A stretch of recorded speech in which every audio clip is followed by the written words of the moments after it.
कि जो scheme workers हैं, आशा कार्यकर्ता, आशा फैसिलिटेटर, ममता वैक्सीन पीरियड, सभी लोग जो है कि आज एक बार फिर सीएस का घेराव के लिए बैठे। क्या कहेंगे सर इसको? आज पूरे भारतवर्ष में 10 ट्रेड यूनियन का, 46 सेवा संगठन का और सभी स्कीम वर्कर का हड़ताल था। जी किसान और खेतिहर मजदूर समर्थन में रोड पर थे। जी जी प्रमुख मुद्दा यह है कि ट्रेड यूनियन जो 29 कानून थे, उस 29 कानून को भारत की सरकार ने 4 कोड में ला दिया है और उस 4 कोड में आ जाने के कारण काम के घंटे बढ़ेंगे, नौकरी हम की सुरक्षा की गारंटी खत्म होगी, संगठन बनाने और हड़ताल करने जैसे कार्रवाई पर रोक लगेगी, काम के घंटे 8 घंटे के बजाय 12 घंटे हो जाएंगे। ये सब उस कोर्ट के आने से, साथ ही साथ यदि कोई जा करके हमारा जैसा आदमी आशा ममता कुरियर को कहता है कि हड़ताल करो, तो 111 धारा जो आईपीसी का है उसके अनुसार हम पर केस और मुकदमा भी हो जाएगा, हमारी गिरफ्तारी भी हो सकती है। इस तरीके का जो काला कानून आया है, इस काला कानून के खिलाफ अन्य मांगों को लेकर के पूरे भारतवर्ष में हड़ताल था।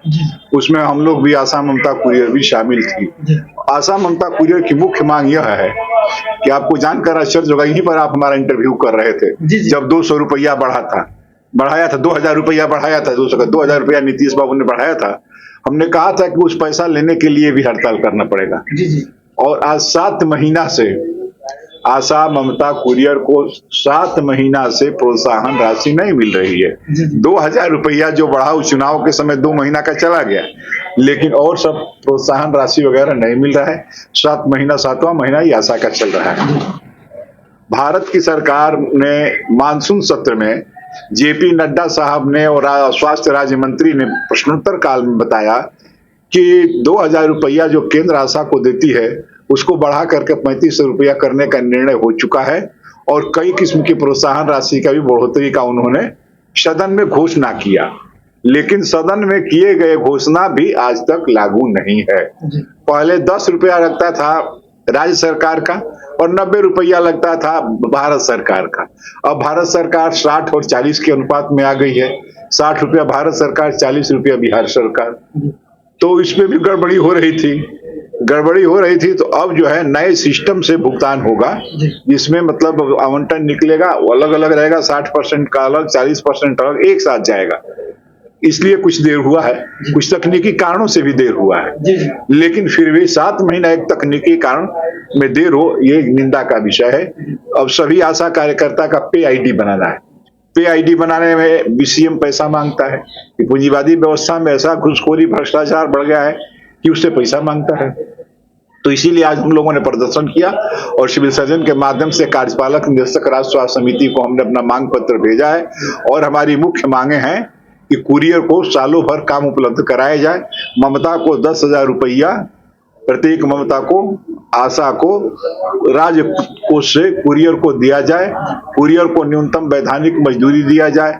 आशा ममता कुरियर को सरकारी सेवक घोषित किया जाए और जब तक घोषित नहीं करते हैं उसको 26,000 रुपया न्यूनतम वैधानिक मजदूरी महंगाई सूचकांक से जोड़कर दिया जाए। जब 60 वर्ष में उसको रिटायर करते हैं, तो जब वो सरकारी कर्मचारी नहीं है तो रिटायर कहाँ करते हैं?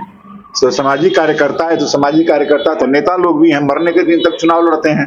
तो जब तक उसका शरीर काम कर रहा है तब तक उससे काम कराइए।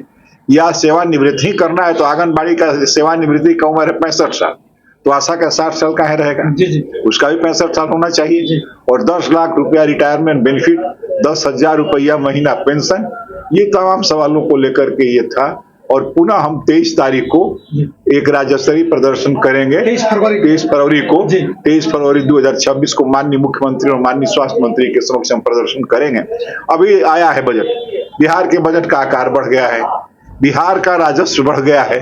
खुद मुख्यमंत्री घोषणा करते हैं, वित्त घोषणा करते हैं, लेकिन ये बढ़ गया है स्टेट जीडीपी का कर्जा। स्टेट जीडीपी का 39% स्टेट जीडीपी का कर्जा हो गया है और इसको यदि राशि को आंका जाए तो 4,83,000 करोड़ रुपया बिहार सरकार पर कर्जा है।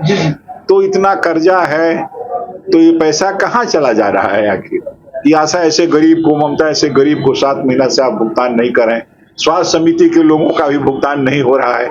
इन तमाम सवालों पर 23 तारीख को पुनः एक विशाल प्रदर्शन हम लोग आयोजित करेंगे और आपके लोकप्रिय चैनल के माध्यम से आप लोगों को हम मैंने अपील करेंगे आशा ममता कुरियर को कि 23 तारीख को ज्यादा से ज्यादा संख्या में आवे और भारत की सरकार को अपील करेंगे, बिहार सरकार से अपील करेंगे, भारत सरकार से कि जो आपने सदन में घोषणा किया है तो एक सदन की मर्यादा का ख्याल किया जाए और उस राशि के लिए अविलंब आवंटन भेजा जाए ताकि उसका भुगतान हो सके। परिचय दे दीजिए।